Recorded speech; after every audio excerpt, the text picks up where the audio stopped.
Hi friends, कैसे हो आप लोग। प्लीज़ माय चैनल की subscribe, like, comment, share. Anushka Sharma new video upload. Anushka Sharma জন্ম 1 মে 1988 সালে একজন ভারতীয় অভিনেত্রী যিনি হিন্দি ছবিতে কাজ করেন। তার পুরস্কারের মধ্যে রয়েছে ফিল্মফেয়ার পুরস্কার।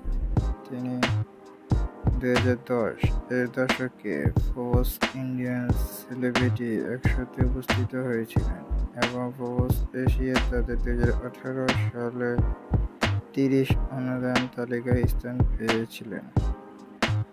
অনুষ্কা শর্মা 2018 সালে জিরো আয় প্রচারণায় শর্মার জন্ম 1 মে 1928 সালে।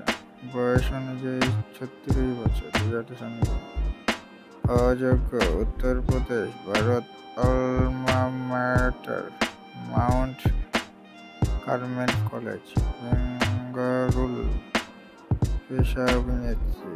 শেখের বছর 2008 থেকে 22 সাল। প্রতিদ্বন্দ্বী বিরাট কোহলি।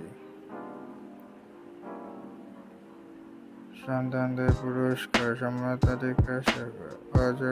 অযোগ্যতা জন্মগ্রহণ এবং বেঙ্গালুরুতে বেড়ে ওঠা। শর্মা 2007 সালে ফ্যাশন ডিজাইনে ওয়েন্ডেল রয়েডের জন্য তার প্রথম মডেলিং অ্যাসাইনমেন্ট পান এবং পরে মডেল হিসেবে পূর্ণ করেন। ক্যারিয়ার গড়ার জন্য মুম্বাই চলে আসেন।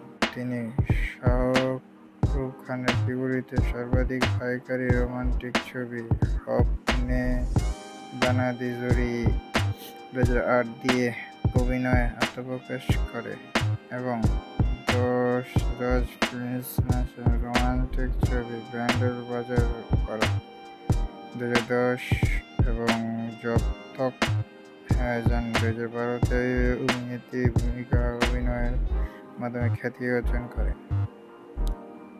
এই ছবির জন্য তিনি সেরা সহ অভিনেত্রী হিসেবে ফিল্মফেয়ার পুরস্কার জিতেছেন। ক্রাইম থিয়েটার NS 2015 এবং দিল ধড়কন 2015, আয় দিল হায় মুশকিল 2016 এবং সুই দরগাহ 2018 নাটকে নারী চরিত্রে অভিনয় করে পুরস্কার